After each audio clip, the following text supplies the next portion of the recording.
Sweet and lovely boys, আসসালামু আলাইকুম, welcome back to my channel. আশা করি যে যেখানে আসুন ভালো আছেন। আলহামদুলিল্লাহ আমি আল্লাহর রহমতে বেশ ভালো আছি। আজ আমি শেয়ার করবো আপনাদের সাথে, এখন কিন্তু বড়ইর সিজন। এখন কিন্তু আপনারা যে কোনো শপেতে, গুছারি শপেতে বা বাংলাদেশেতে কিন্তু বড়ই পাবেন। অনেকের বাড়িতেও কিন্তু বড়ই গাছ আছে। আমরা তো আর বড়ই গাছ পাইতাম না, তাই শপ থেকে কিন্তু আমরা ফ্রেশ বড়ই কিনে আনছি। তাই এটা দিয়ে আজ আমি টক রান্না করবো।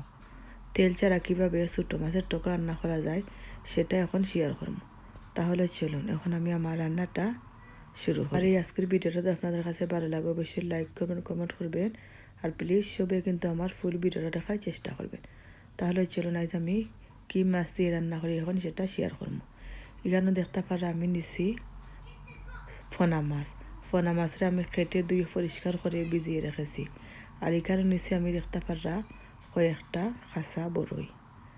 এই বড়ইগুলোকে আমি কেটে নেব। তাই এখন আমি আমার রান্নাটা শুরু করি। তাই দেখতে পারা আমার লাগবে এটা রান্না করতে। এখানে নিচে আমার পেঁয়াজ কুচি, রসুন কুচি, মরিচ, হলদের গুঁড়া সব কিছু আমি নিছি নিয়ে এখন আমি আমার রান্নাটা স্টার্ট করবো। তাই দেখতে পারা একটা হাঁডি নিছি আমি ছোটো সাইজের।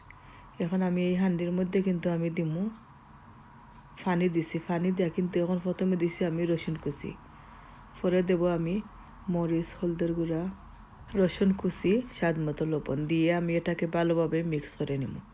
মিক্স করে নেওয়ার পর আমি এটাকে রান্না করতে বসিয়ে দেব। এভাবে আপনারা সবে কিন্তু রান্না করে খেয়ে দেখবেন, আসলে এটা কিন্তু অনেক টেস্টি। একটা ঢাকনা দিয়ে ডেকে দিছি। একটা দেখতে পারা প্রায় আমি 20 মিনিটের মতো এভাবে রান্না করার পর এখন আমি বড়ইগুলোকে আমি কেটে নিয়েছি, তাই আমি এগুলো দিয়ে দিচ্ছি। দিয়ে এই বড়িগুলো সিদ্ধ হতে কিন্তু বেশি সময় লাগে না, তাই সিদ্ধ হয়ে গেছে। এখন দেখতে পারা এখন কিন্তু আমি মাছগুলা দিলাম। মাছ দিয়ে আমি একটু নাড়াচাড়া করবো।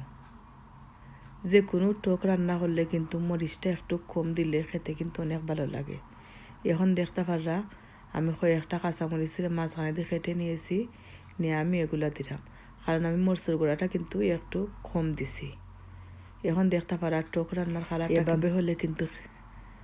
এভাবে হলে দেখতেও কিন্তু অনেক সুন্দর লাগে, খেতেও কিন্তু মাশাআল্লাহ অনেক ইয়ামি হয়েছে।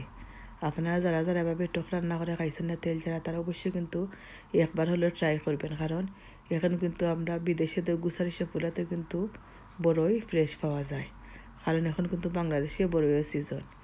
আমার তরকারি রান্নাটা হয়ে গেছে, তাই দেখতে পারা কিন্তু আমি ধনিয়া পাতা কুচি দিছি, কারণ টক রান্নার মধ্যে কিন্তু ধনিয়া পাতা আর রসুন কুচিটা কিন্তু বেশি হতে হবে। পেঁয়াজটা কিন্তু একদম কম হলে খেতে অনেক ভালো লাগে। আজ আমার রান্নাটা কিন্তু দেখতে পারা প্রায় হয়ে গেছে, তাই আমি নামিয়ে নেব। আপনাদের কাছে তো আমার ভিডিওটা আজকে বেশি ভালো লাগে অবশ্যই কিন্তু ফ্রেন্ড অ্যান্ড ফ্যামিলির সাথে শেয়ার করবা। আর যারা যারা এখন আমার চ্যানেলটাকে সাবস্ক্রাইব করছেন না, প্লিজ আমার চ্যানেলটাকে সাবস্ক্রাইব করবা। আর সবাই কিন্তু একটা লাইক করে যাবেন, লাইক দিতে কিন্তু ভুলবেন না। আর এভাবে কিন্তু তেল ছাড়া ছোটো মাছের টক রান্না করে খাইবেন সবাই। আর আমাকে কমেন্ট করে বলবেন কেমন হয়েছে। নামানোর পরে দেখতে পারা তরকারি কালারটা কিন্তু অনেক সুন্দর হয়েছে। তাই সবাই ভালো থাকুন, সুস্থ থাকুন। সবার জন্য কিন্তু অনেক অনেক দোয়া ও ভালোবাসা রইল। সবাই আমার জন্য, আমার ফ্যামিলির জন্য দোয়া করবেন। আজকের মতো এখানে বিদায় নিচ্ছি। আল্লাহ হাফিজ, আসসালামু আলাইকুম।